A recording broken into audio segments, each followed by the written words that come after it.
Hi guys, my name is Sarvan Kumar. I am your economy faculty. Welcome to Rathod's IAS Economic Weekly Series. Guys, in this week, we do have a lot of economic current affairs which appeared in different newspapers. And without wasting any time, let us discuss the topic one by one. So the first topic that we are going to discuss for this week is the jobless growth. The jobless growth. Recently, we have seen a news article, particularly a lead article with respect to the jobless growth in the Hindu. Now, we are going to discuss about this article in detail, okay? See guys, now what we are going to do is, first of all, we are going to understand the economic theory which gives us a basic inference that with the increase in the growth rate, there should be an increase in the job or employment rate. But in contrary to that, when we look at the data, with the increase in the growth rate, by decade, the job rate or growth rate is, the employment rate is falling down. Now, why this happens and what is the solutions and what is the reasons? Now, we are going to understand these things, right? So, let's discuss, and I am going to make you understand with a basic example now how with the increase in the growth rate, there should be increase in the employment rate. Now, understand guys, let's consider this is a bank. Now try to understand these examples. Now it's a bank. Now understand, this bank is going to provide a loan of about 10 lakh rupees to the people. Imagine this loan is taken up by two entrepreneurs. Imagine this loan is being taken up by the two entrepreneurs. Right? 5 lakh rupees each. Now with this money they have taken, see, he might be constituting a book manufacturing company, and he might be establishing an IT company. Now in the book manufacturing company, this book manufacturing company comes under the secondary sector. Secondary sector is a labor intensive sector when compared to the tertiary sector.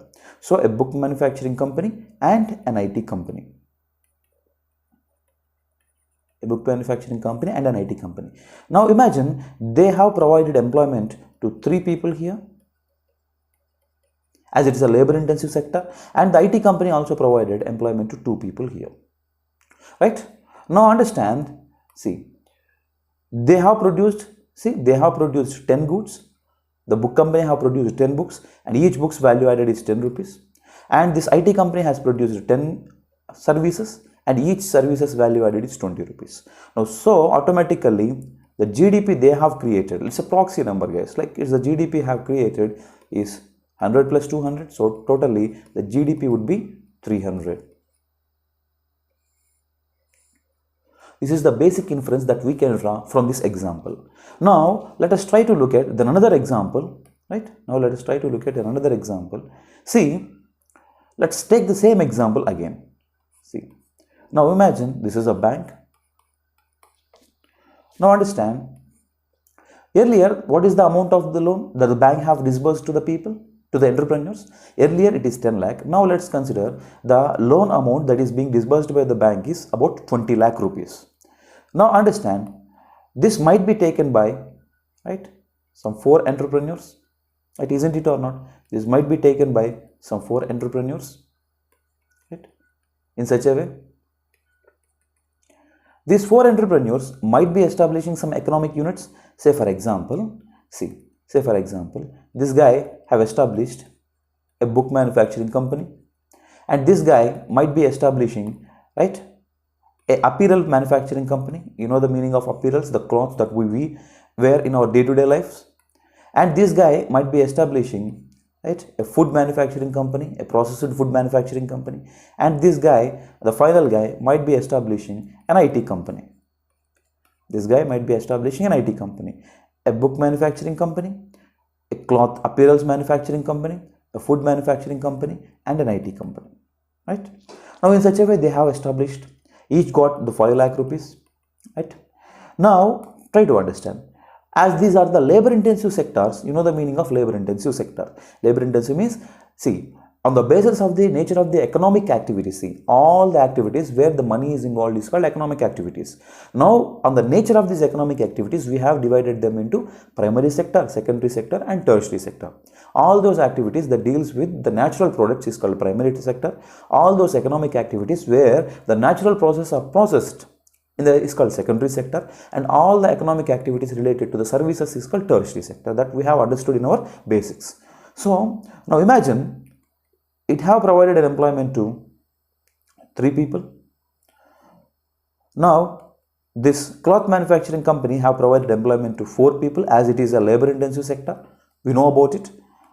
Often when you look at the news channels, whenever the news channel shows you the news articles or the news with respect to these manufacturing sectors, often you find a long bar of tables in which the women are sitting and stitching these apparels. So this is the image what even the news channels often shows you. So by that you can basically draw an inference that this kind of manufacturing sector is labor intensive, which means they're going to accommodate a lot of people. Now the next we have the food manufacturing company. Like it's a processed food manufacturing company. They might be providing employment to 2 people, and I said this IT company is a labor intensive company. It is going to provide employment to low number of people. Now see guys, see what you have understood so far. See, with this basic inference, see, when the money supply in the economy is 10 lakh rupees, the GDP created is 300 rupees. When the money supply got increased to 20 lakh rupees, so the proxy number what you can understand is the GDP might be increased to 600. Isn't it or not? These are like not exact figures, but for your understanding, we're just drawing a basic proxy inference of GDP growth rate when the money supply in an economy got increased from 10 lakh to 20 lakh rupees. So from this example, what you have understood? From this example, what you have understood, when the money supply in the economy is 10 lakh, the GDP of the country is 300 rupees, and the money supply is here 20 lakh, the GDP particular time is 600 rupees. Now, the total number of employment created here is 5. The total number of employment 3 plus 4, 7, 7 plus 2, 8, 9, and 9 plus 2, 11. The total number of employment generated here is 11 people, right? So you can understand. So with this example, the basic inference what you can draw is, you can clearly observe the GDP growth rate is increased from 300 to 600. Now what do we call it? Increase in the growth rate. If the number is increasing from 300 to 600, so what do we call it? Of course there is a growth of 100%. From 300 to 600, we have a growth rate of 100%. So the basic inference what you can draw from this basic example is, with the increase in the GDP growth rate, right, from 300 to 600, the employment here is also got increased from 5 to 11 people. Right, isn't it or not? So the basic inference what you can draw out of it is, with the GDP growth rate in the economy, the employment generation in the economy should also get increased. With the GDP growth rate in the economy, the employment generation in the economy should also get increased. This is the basic inference what you can draw from this example. So I can write it here. So increase in GDP growth rate, right? The increase in GDP growth rate,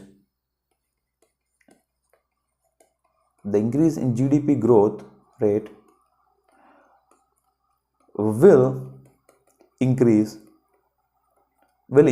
employment rate. Now this is the basic inference.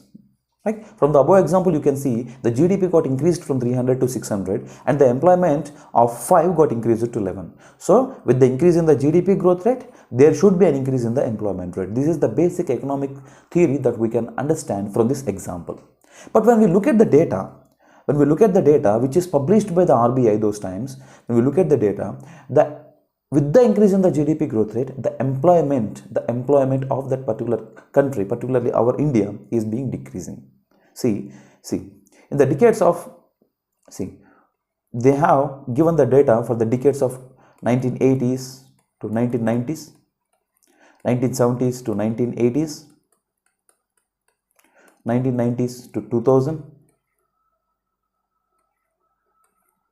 See guys, during 1970s and 1980s, 1% GDP growth rate, 1% of the GDP growth rate translated into 2 lakh jobs in an economy. 2 lakh new jobs in an economy. So what you have understood? With the increase in the GDP growth rate, there should be increase in the employment rate. Now, during this decade, the 1% of the growth rate in an economy created 2 lakh jobs. Say for example, if that particular period achieved a growth rate of 14% per annum, so automatically 14 into 2, the economy would create a 28 lakh jobs. Now on the next decade, this employment generation, for 1% of the growth rate, the employment created is just 1 lakh.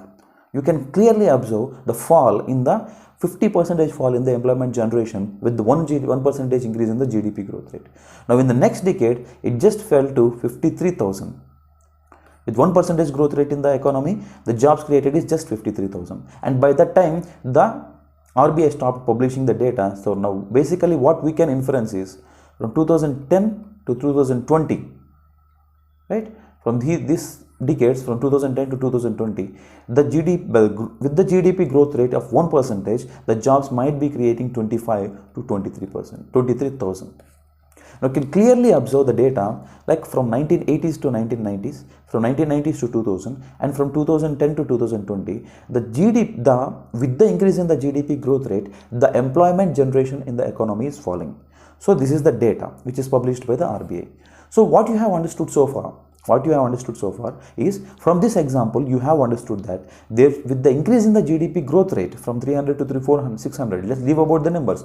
But the basic inference what you have understood from this example is, with the increase in the GDP growth rate, there should be an increase in the employment rate. But when we look at the ground reality data, with the increase in the GDP growth rate, there is a fall in the employment generation in the economy. This is the basic inference what you can draw out of this data. Now, why it is possible? Why is it happening? According to the economic theory, with the increase in the GDP growth rate, there should be an increase in the employment rate. But at the ground level, what you have observing, with the increase in the growth rate, the employment rate is also falling. Now, it is exactly contrary to what we have understood in this example. Now, what is the reason why it is being happening? Now, let us try to understand all these things. Guys, now just try to understand these bar graphs.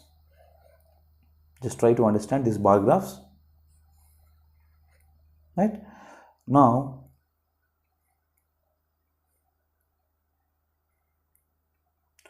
understand these bar graphs. See guys, this bar graphs represents the labor force participation and the contribution to the GDP. Now understand, as far as the labor force participation is concerned, primary sector is contributing more for the labor force. Next comes the secondary sector, and next comes the tertiary sector. Now, as far as GDP contribution is concerned, the GDP is mostly contributed by the tertiary sector, and next the secondary sector, and next the primary sector. Right? Now, what is the meaning of it? When it comes to the labor force participation, say for example, if there are 100 employees in an economy, 100 people or 100 labor force in the economy. So, about 50% of the people are dependent on the agriculture, about 30% of the people, 30 people are dependent on the secondary sector, and just 20 people are dependent on the tertiary sector. These numbers are like for your understanding. Now, when it comes to the GDP, now tertiary sector might be contributing around about 50%, and the secondary sector might be contributing 30%, and the primary sector might be contributing 20% to the GDP. So, for example, the GDP is 100 rupees. So, this is how they are contributing, and this is the contribution of the labor force. So, what you have understood from this bar graph, the primary sector is the sector which contributes or which accommodates a lot of labor force. Now, on contrary to that, the primary sector is the one which contributes very less to the GDP. Now, on the other hand, the tertiary sector is the one which contributes highest to the GDP, but on the other hand, when it comes to the labor force participation, tertiary sector is not the highest contributor of employment generation in the country, right? So from this, what you can draw a basic inference that this tertiary sector is not labor intensive. Tertiary sector is not labor intensive. Tertiary sector is not labor intensive. See, when tertiary sector is not labor intensive and the GDP of the country is driven by the services sector, then how can you expect there is an increase in the employment rate along with the growth rate? See, let's understand this example from here itself. Say for example here, the GDP growth rate is increasing from 300 to 600. It's okay, it is getting increased. But with it, the employment generation should also increase, but it is not increasing. Why? Because the GDP growth rate from 300 to 600 here might be increased. It is increased by the services sector. It is increased by the services sector, but the services sector is not a labor intensive sector. The services sector is not a labor intensive sector. I am not saying that with the increase in the GDP growth rate, there is a 0% increase in the employment rate. I am not saying that. There is an increase in the employment rate, but not at the expected level. Say for example, it is being decreased from 2 lakh to 1 lakh and it is being decreased to 50,000 and it is decreasing to 25,000. Now I am not saying there is 0% increase in the employment rate. It is getting increased, but it is not up to that level, because the GDP currently in the economy is being led by the services sector, and the services sector is not a labor intensive sector, right? See, if it is the secondary sector which is leading the growth of the country, which is contributing more to the GDP, automatically it might be providing the employment, it might be generating the employment. Take the example of China. The world's 30% of the manufacturing hubs, 30% of the world's manufacturing hub are located in China, Vietnam, all these countries. Now, this secondary sector is a labor intensive sector. So automatically with the growth rate in those countries, they might be creating some good decent employment in the country. But what happened in our country currently, the GDP of the country is driven by the services sector. So automatically when it is not labor intensive, how can we expect that level of employment generation in the economy? So that's the one of the important reason why, although the GDP growth rate is increasing in the economy, the equivalent amount of employment generation is not happening in the economy. I hope you understood. This is the first reason. According to the theory, with the GDP growth rate, there should be employment generation. There should increase employment creation. But this is not happening in an economy, and we have just looked at the data. With that data, we came to a basic conclusion that at the ground reality, with the increase in the GDP growth rate, the employment generation is not happening in the country. Now, what is the reason? Because the tertiary sector is the one which is leading the GDP of the country, and currently it is not a labor-intensive sector. Tertiary sector is not a labor-intensive sector, so automatically it is not going to create that much level of employment that it would created by the secondary sector. Okay, this is the first important reason. And when we look at the next important reason, India has missed the train of industrialization. India has missed a train. Now, we have implemented the economic reforms in the year 1991, and we opened up the economy for the private sector. Now, we have discussed all these things in our basics, right? Economy was opened for the private sector in 1991 by the government of India by implementing the LPG reforms, liberalization, privatization and globalization. Now, once the Indian economy got opened up for the private sector, so each and every private establishment started coming into India and they started establishing the companies. But by that time, see, this kind of opening of the economy for the private sector and allowing the private sector to establish the manufacturing sectors and each and everything have already been done in the countries such as China, Vietnam, Korea, all these countries by 1960s itself. See, take the example of the Swaraj, just take the example of Mazda, take the example of Toyota, take the example of Suzuki. What are these companies? Are they producing the services? They are producing the goods. Take the which are located in Japan. Take the example of Hyundai. Take the example of Samsung mobiles. Are they goods or services? Of course they are goods. Comes under the secondary sector. They are located in the South Korea. Now, from plastic toys to the steel panels and crude steel and steel sheets, each and everything is being manufactured in China. Around 30% of the world's manufacturing hub is located in China. Are there goods? China is producing services or goods? Of course, they are producing the goods, which comes under the secondary sector. So, in such a way, these countries have opened up their economy for the private, and they have opened up the economy for the private sector by 1960s itself. Of course, they are going to have their own mix of economy. We are not going to discuss about it in this newspaper, in this current affairs session. It's a complete static part. Now, try to understand. These economies have opened up their sectors for the private by 1960s itself. So that's the reason why all this manufacturing hub is being located in these areas initially. But by the time when we opened up the economy for the private sector, economy for the private in 1991, there is nothing left for us to get established in India, because it is already established all over the world where it is need to be get established. So India that's the reason why we say India missed the train of industrialization. Now, if industrialization is happened in the economy in our country, like the way in which it happened in China, Vietnam and all these countries, Japan and South Korea, India's economy might also be led by some of the major part of the Indian economy might be led by the secondary sector. If it lets the manufacturing, if it lets the secondary sector leads the GDP of the country, automatically it might get created a good number of employment generation, because the secondary sector is a labor intensive sector. But India missed a train of industrialization. Now the services sector is leading the GDP, so that's the reason if industrial sector might be leading the GDP in the country, it might generate a good number of employment, but it is not happening in the country because India missed the train of industrialization. So the first reason, the GDP is being driven by the tertiary sector and it is not a labor intensive sector. This is the first important reason. And the second important reason, India missed the trend of industrialization. Now after 1991, services sector is the one which is leading the GDP. Now when we look at the third important reason, now the third important reason is changes in the production technology. Changes in production technology. See, try to understand, guys. Imagine myself as a person who is running a hotel. Imagine myself as a person who is running a hotel. Now in my hotel, I might be serving rotis and sabji. Now understand, I am employed 10 people, 10 workers, and all these 10 workers, now I am employed 10 workers and all these 10 workers are working in my hotel and they are preparing these rotis and they are preparing the curries and each and everything they are doing and they are serving. Now I am paying 10,000 per each employee, so automatically my bill for these salaries would be 1 lakh at the end of the month. So cumulatively I am paying 1 lakh rupees in the form of salaries to 10 employees, 10,000 each. Now some of the intellectuals, some of the people like you came to me and you have asked me and you have told me that, see, why we need to spend an amount of 1 lakh rupees on the employment generation. Now just purchase a roti maker. Try to purchase a roti maker, right? Now in order to run this roti making machinery, you need just one person, and it would be a single time investment and you just need a one person. Now I have accepted that suggestion and I have purchased a roti maker, and now in order to run that machinery and in order to complete the entire work, I just need one person.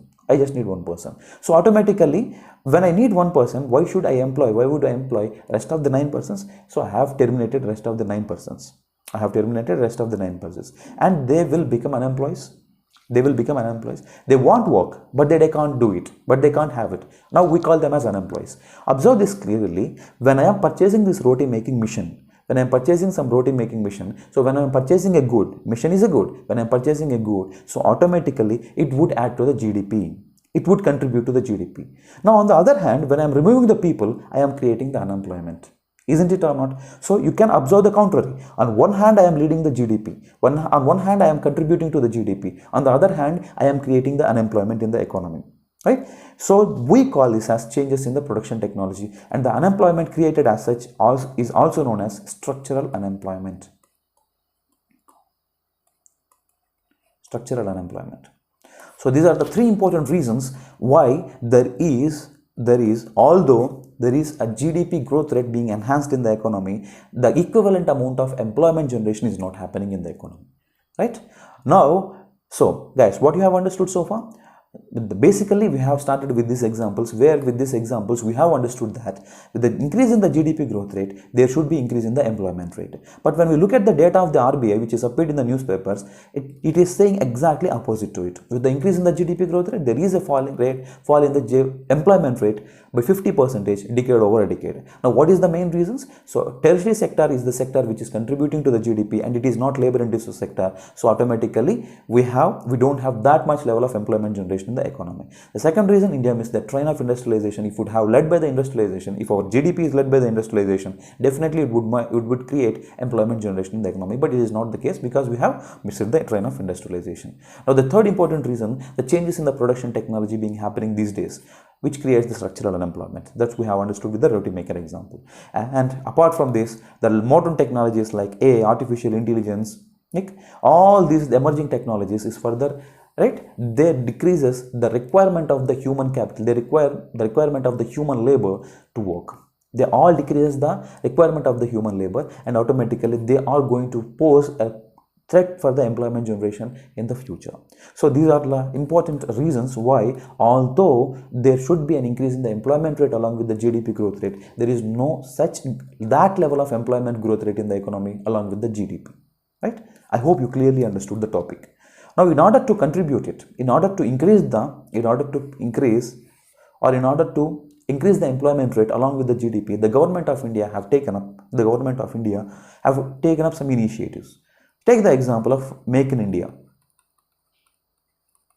Now, what is the meaning of Make in India? Make in India is kind of an invitation. Try to understand the difference between Made in India and Make in India. Made in India means a product which is manufactured in India. Make in India means it's a kind of invitation for the foreigners to come and establish the units here and manufacture the goods. Now, when mostly the manufacturing goods, if the manufacturing sector have its a lot of presence in the economy, so automatically it is going to, as it is a labor intensive sector, it is going to generate the employment. Next, we have the MSME sector. The government is providing a lot of incentives, various schemes, initiatives that we have discussed in the economic classes. So this MSME sector is a labor intensive sector. So government of India is promoting this MSME sector so that the employment generation would be created. Along with it, the secondary sector's contribution to the GDP is also going to increase. Now, the government of India's the initiatives Startup India and Stand Up India's. Like the startup ecosystem being happening in the country. India has the third largest startup ecosystem in the country. Now, startup ecosystem is also consists of both the services sector as well as the manufacturing sector. With this, the manufacturing sector contribution to the government, to the GDP is also increasing. So, in such a way, the government of India is coming up with a lot of initiatives that increases the secondary sector contribution to the GDP automatically, which gets translated to a more number of employment creation when compared to the tertiary sector. Just a comparison, guys. When I say the secondary sector is a labor intensive sector, it is more labor intensive when compared to the tertiary sector, right? So this is the initiatives taken by the government. So what you have understood? See, with the increase in the GDP growth rate, there should be increase in the employment rate. With the increase in the GDP growth rate, there should be increase in the employment rate. But in contrary to that, with the increase in the GDP growth rate, there is an reduction in the employment rate. Now, what is the reasons? Like the first reason is the tertiary sector is leading the GDP and it is not labor intensive. It is not labor intensive. Second one, India missed the train of industrialization after 1990. Before 1991, if it would have happened, the GDP of the country currently might be leading by the industrial sector, and now it might be contributing more number of employment. The third important reason, structural changes in the economy, like changes in the production technologies and all these things. And we have the initiatives, right? So this is the topic which appeared in the newspapers.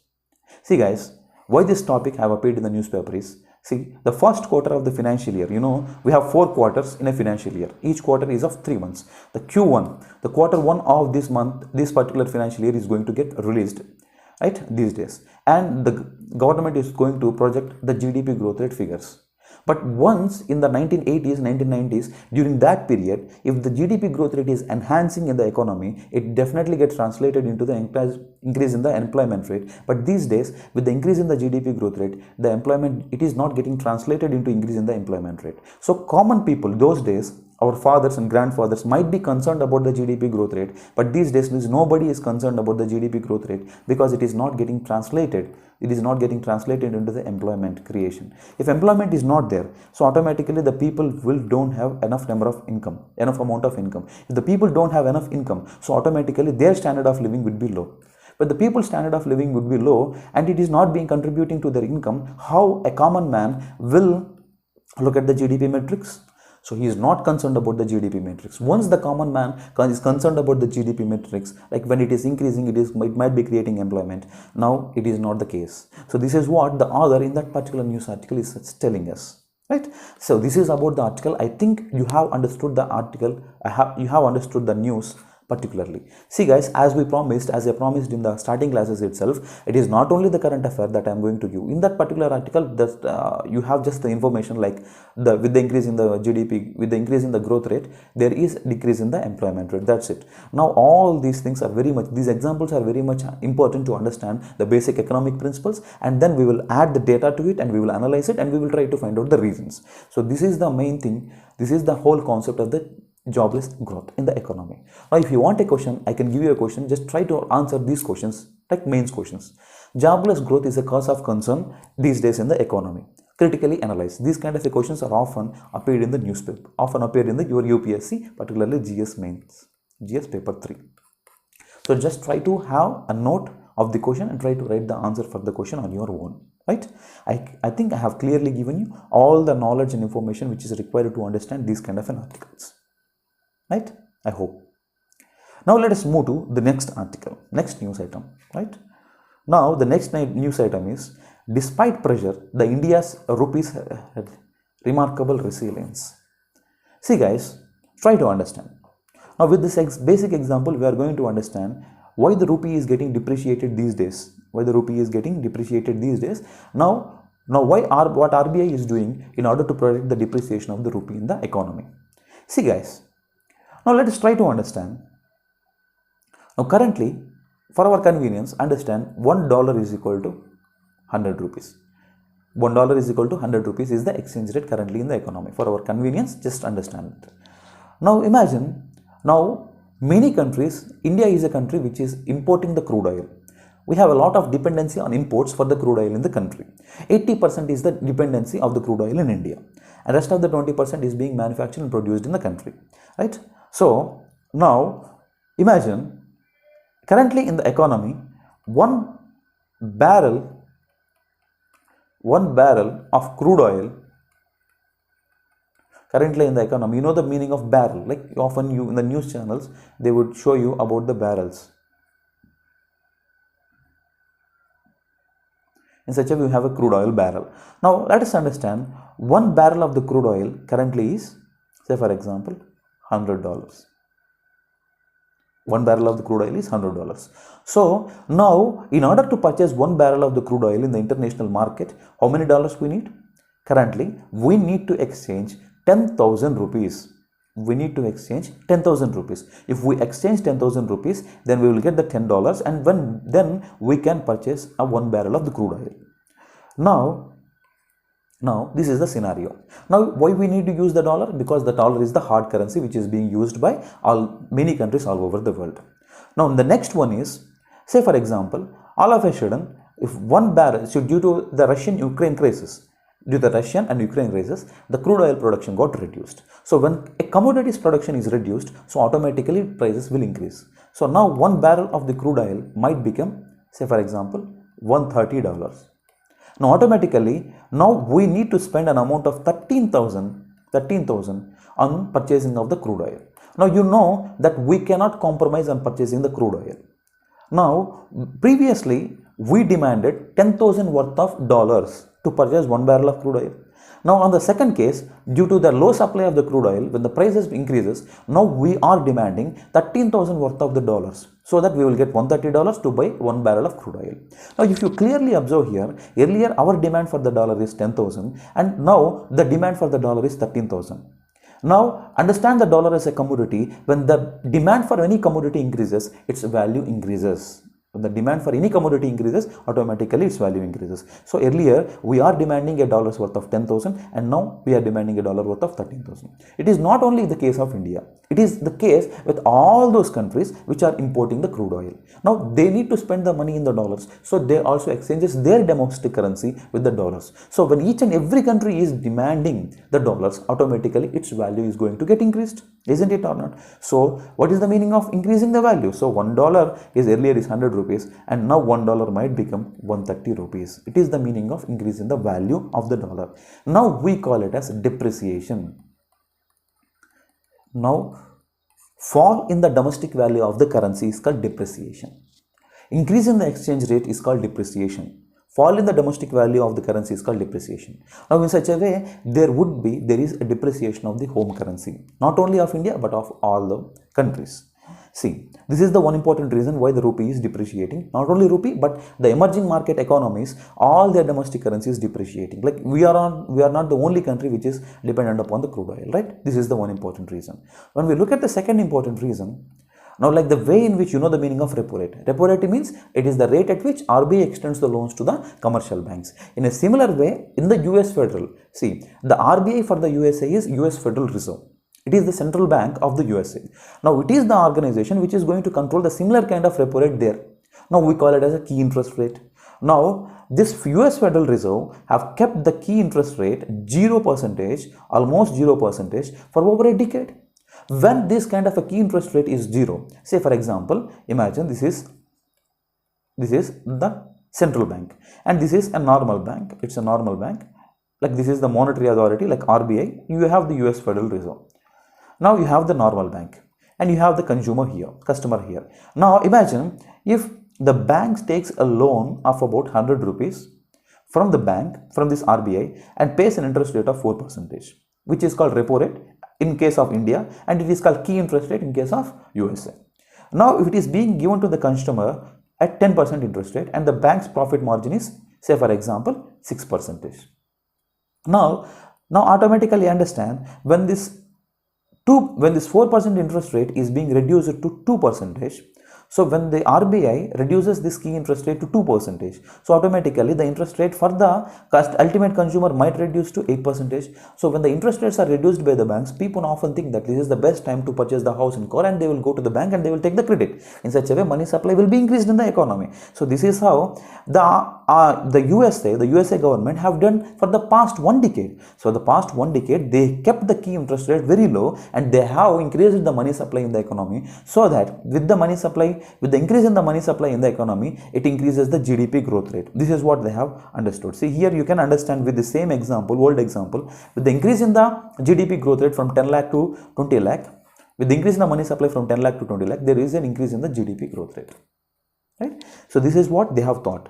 But with the increase in the money supply, say for example, earlier the money supply in the economy is 10 lakh. Now the money supply in the economy is 20 lakh in our example. So people started demanding 10 lakh rupees extra worth of goods and services. When people demand extra goods and services, with 10 lakh worth of extra goods and services, it leads to inflation in the economy.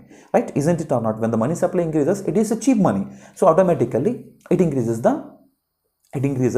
see the money supply in the economy, and it is going to depreciate the currency. See, isn't it or not? Say, when the money supply is increased in the economy, what is going to happen? The people will have more money, and the people will have more money. They are going to demand the goods and services more. If the people demands more goods and services, it leads to inflation. We call it as inflation. So in the USA, we have about an inflation of 9.1%. Now, when the inflation is there, when there is an inflation in the economy, definitely the key interest rate is going to get increased. So for example, this key interest rate from 4% might be increased to 6%. So then automatically the interest rate would be 14% for the customer. When the interest rates is increased for the customers, automatically the people will think that this is not the good time to take the credit. So automatically credit supply in the economy will be decreased. When the money supply or credit supply in the economy decreases, so automatically people don't have enough money in their hand. And if they don't have enough money, how can they demand extra goods and services? If there is no demand, automatically the prices falls and the inflation will be controlled. This is how the monetary authority works, and this is the way in which the monetary policy will be implemented by the monetary authorities. So in such a way, the US Federal Reserve stopped issuing more and more dollars in order to control the inflation in their domestic economies. So on one hand, the supply of the dollar is decreased. On the other hand, the demand for the dollar is increased. These two scenarios, these two incidents have led to the depreciation of the domestic currency from $1 of 100 to $1 of 30. So actually, in actual sense, it is $1 is equal to around 80 rupees, and it is predicted that it might get increased to 93 rupees to 94 rupees. Now, I hope you have understood the reasons why the rupee is getting depreciated. Now, as the monetary authority of India, now what is the initiatives taken by the RBI in order to control this depreciation of the Indian rupee? Now, one of the important initiatives, see, as a monetary authority, RBI is the one which is the custodian of foreign reserves in the country. Custodian of foreign reserves. RBI is the custodian of foreign reserves in the country. Now, when we look at the foreign reserves of the country, there are 4 types. The first one is the foreign currency assets. The foreign currency assets. The second one is, right, the gold. We call it as a monetary gold. We call it as a monetary gold.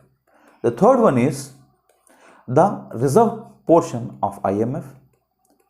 And the fourth one is SDRs, special drawing rights with IMF. So we have discussed about these reserves of the RBI in our previous classes.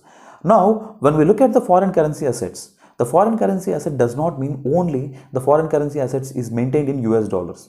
The RBI is going to maintain, like the way in which we maintain a bank account with any of the public sector bank like SBI, the Union Bank, is in such a way, the RBI is also going to maintain its account with the foreign country's central bank. Say for example, RBI maintains an account with the US Federal Reserve and it saves as dollars there. So in such a way, RBI is going to maintain the foreign exchange reserves by opening the account with the foreign country's central banks. In such a way, RBI is going to maintain the US dollars, the euro, the Japanese yen. In such a way, it is going to maintain the foreign currency assets in various foreign currencies. So you have to remember, it is not only the US dollars that RBI is going to maintain the foreign currency assets. It is in all other currencies. But when we look at this highest number of foreign currency assets, it is the US dollar. RBI's foreign currency assets are maintained in US dollars, euros, Japanese yen, and it is not only maintained in US dollars. You have to remember that point only. UPSC asks these kind of questions. Now, when we look at the total highest level of foreign currency assets, it is maintained in dollars, right? I hope you understood. Now, the value of these foreign currency, the value of these foreign reserves, particularly recently, is about 642 billion US dollars. And now, out of these foreign reserves, recently the RBI has sold $100 billion. The RBI have released $100 billion into the economy out of these foreign currency reserves. Right? Now, try to understand, guys. When dollar supply is being increased in the economy, when dollar supply is increasing in the economy, automatically what happens? So when a good supply is increased, automatically its value decreases. When a good is not produced enough, when there is a lot of demand for a particular good, its values increases. Right? Isn't it or not? When a good is supplied more, automatically its value will decrease. Now, what is the meaning of decrease in the value of the dollars? So, automatically, earlier it might be $1 is equal to 130 rupees. Now, it might, when the dollar supply is increased, automatically its value decreases and $1 might become 90 rupees. In such a way, we call it as appreciation. Right? Now, this is the main initiative taken by the RBI in order to help and in order to make the rupee and dollar not to get depreciated at a large scale. When some dollar supply is increased in the economy, automatically it is going to protect the rupee depreciation. So this is how the RBI is protecting the depreciation of the rupee, and the news article appears in such a way that RBI has waged a war of 100 billion in order to protect the depreciation of the Indian rupee. So this is the news article. So this is the news item. Right? I think I have given you both the basics as well as you can, by this diagram itself you can understand, by this image itself you can understand the crude oil, right, depreciating the rupee, increasing the value of dollars. I hope you have understood this entire article. So this is all about that. Let's go through it. That's the reason that I have told 9.1 is the inflation in the US, declaring the foreign exchange reserves and all these things. Just go through this article and we have explained it. I have explained it very clearly for you. Next, these are the measures taken by the RBI. These are the measures taken by the RBI. If possible, try to note them down in your own words. Next, just go through the meaning of this temper tantrum. Temper tantrum is just exact opposite to increase in the money supply. Increase in the money supply is cheap monetary policy. Temper tantrum is just slowing down or reducing the money supply in the economy. The next, I think you have understood this article. Now next we have the Insolvency and Bankruptcy Code. Say these guys. In the recent judgment of the Supreme Court held that the National Company Law Tribunal cannot admit an insolvency application filed by the financial creditor merely because a financial debt exists and the corporate debtor has defaulted in its repayment. Now, as a UPSC aspirant, we need to understand what is this Insolvency, Bankruptcy Code and all of these things. See guys, understand. Now, you know the meaning of defaulting. If I take a money, if I can't pay the money back, now I am in a situation of insolvency. Now try to understand the meaning of insolvency. Now I took a loan from a particular person, a particular bank, and if I am currently in a situation that I can't repay that loan. Now I am in a situation of insolvency, and if the legal institutions declares legally that I can't repay that loan, now I am bankrupt. The legal declaration of insolvency is nothing but bankruptcy. I hope you have understood. So this is about the Insolvency and Bankruptcy Code. Now, In order to solve the insolvency, in order to have the insolvency process for the individuals and for the companies, we have a dedicated institutions called the Debt Recovery Tribunal, for the individuals, and we have National Company Law Tribunal for the companies. If the companies took the loan and if they went into a bankruptcy, the insolvency process will be taken up by the National Company Law Tribunal, and it is the same for the individuals by the Debt Recovery Tribunal. Now, for your understanding, let's try to understand how this insolvency process is going to happen. Now, imagine this company have took a loan. This company have took a loan from some banks. This company have took a loan from some banks. Now, if this company fails to repay that loan, automatically they are in a situation of insolvency. Now, they will move to the National Company Law Tribunal because it is the adjudicating authority for the companies with respect to insolvency process. And when they go to this National Company Law Tribunal, what they are going to say? They are legally declared as bankrupt.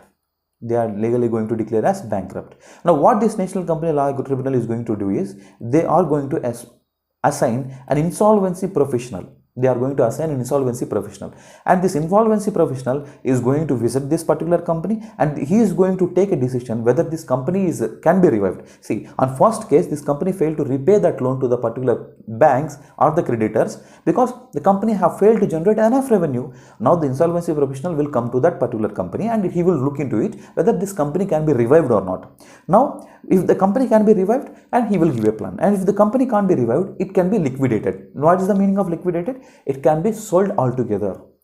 Selling of the entire company altogether is called liquidation of the company. Now, whether to revive the company or to liquidate a company, it is completely at the discretion and decision of the insolvency professional. Say, for example, if the insolvency professional is going to liquidate it, which simply means they want to sell it off. Now, what is the process? See, meanwhile, if the insolvency professional is going to liquidate it, now meanwhile, the management, the authority of this company might be transferred to the committee of creditors. See, there might be some people who might be giving some credit to me, and I owe some credit to that particular persons.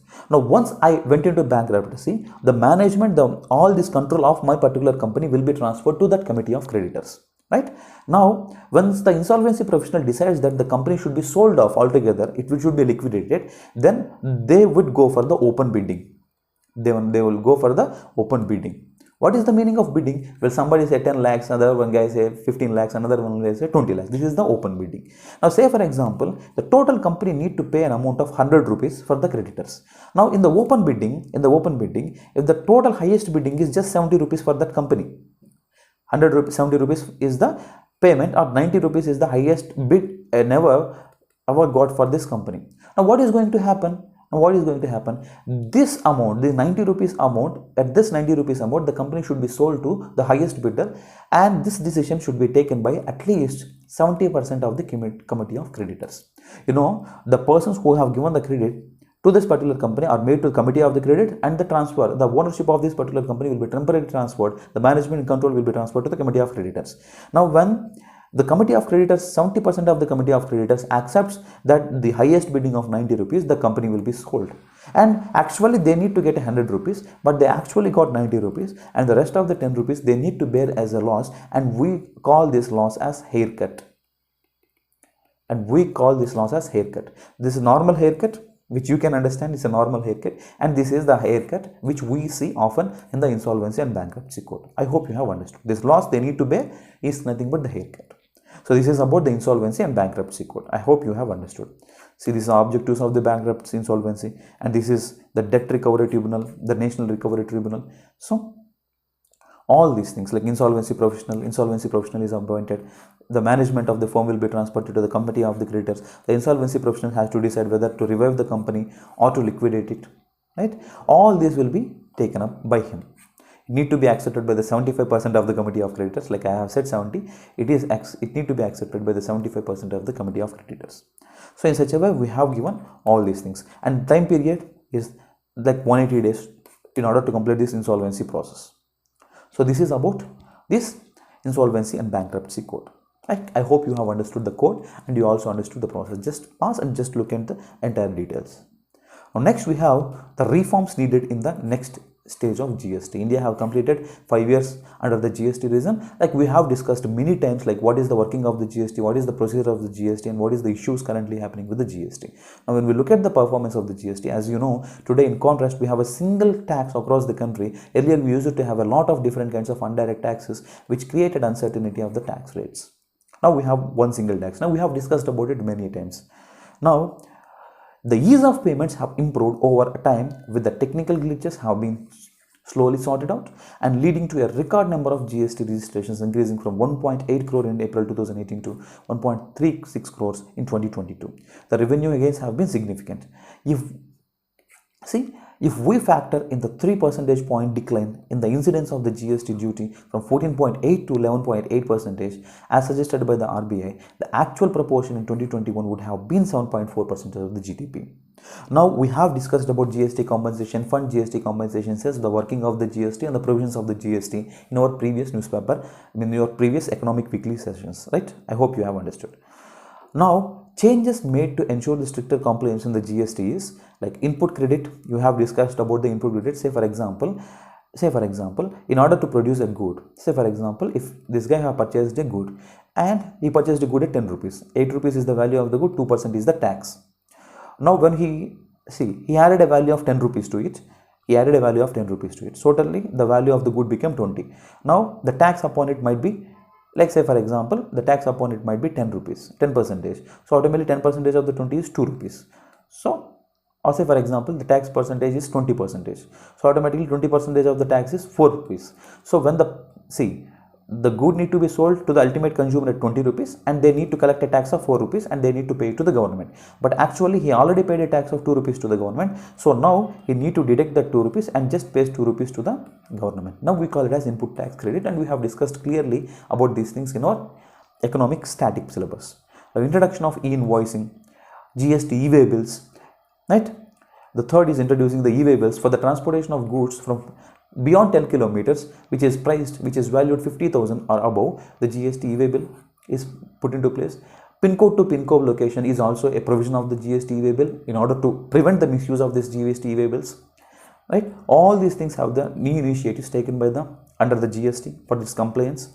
Now, when we look at the changes needed for better compliance, better implementation of the GST, the provisions for unregistered GST, the micro, small and medium enterprises sector has been affected by the GST reforms because the large units have been reluctant to buy from them in the absence of import duty credit, import tax credit. Right? This is one of the important things. When we look at the rate rationalization, well, the revenue gains have come through a better compliance. The next surge in the GST revenues will have to come from an increase in the average incidence of the GST duties. Right? This need to be done. This need to be taken care of. Inclusion of the fuel and real estate. Right? You know that currently the alcohol products and petroleum products are not included in the GST, including the natural gas, aviation turbine fuel under the GST should be considered. Now, it should be a single tax. Now, when it's a single tax, when some goods are out of the GST, how it will be a single tax? This is one of the important criticism. Creation of a federal institution. We need to create another institution in the form of GST state secretariat that can bring together a senior officers from the center and states in an institutional forum registered under the Societies Act. This is an initiative and way forward, right? This forum could provide a common point of contact for the trade and industry to redress grievances on non-policy matters. Guys, in the previous classes, we have discussed about the problems, the working of the GST, the way it works, what is the GST tax slabs. And we have also understood about the GST compensation fund. And when we look at the GST compensation cess, GST compensation cess still be collected till 2026 and the fund will be the GST compensation fund. And the GST compensation losses being paid to the state governments have been stopped by 2022. And many of the states are protesting and asking that GST compensation need to be paid till 2026. So we have also discussed about these things very clearly and it need to be taken care of. It is also one of the important provisions which is needed to be taken care by the government, and the resolution with respect to this decision with respect to the GST compensation should be paid till 2026 to the state will be taken. A decision would be taken by the GST council. You know, the GST council is the one which is going to take care of all these decisions in the GST with respect to the GST.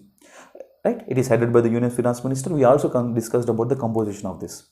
So it is going to be taken, the decision may be taken in the next GST council meeting. Right? This is about this 5 years of the GST, guys. So we have discussed about the jobless growth in the economy, like we have discussed about the rupee depreciation and RBI initiatives, and we have discussed about the insolvency, and we have discussed about the GST performance. So these are like some of the important news articles which appeared in the newspaper, different kinds of a newspaper like Live Mint, the Indian Express, and Hindu, particularly the Hindu and Hindu Business Line. So guys, this is all about this week's newspaper analysis. I hope you have clearly understood all these concepts. Guys, the data can be, you can pass it and you can get the data. It's not a matter. But developing the perspective in mind to write the mains answers is very much important. UPSC appreciates the originality of the thought. It don't just expect the data from you, okay? It expects the originality of thought from you. So try to develop the perspectives and try to put it on the paper. Just once after listening to the classes, try to put all these current affairs, what you have understood in the class, in the book, in a separate book, particularly for the economy. Because in GS paper 3, you have at least 100 marks weightage for the economy. And in the prelims, you have a weightage of at least 20 to 23 questions being asked in the UPSC prelims. So it have a lot of weightage. So just try to put all these things in the book separately for the economy. So guys, I hope you have understood and have enjoyed this class. And similarly, we are going to meet in the next class where we are going to discuss about different current affairs which happened in the newspapers with respect to economy. Right? Thank you and stay tuned to Rathods IAS.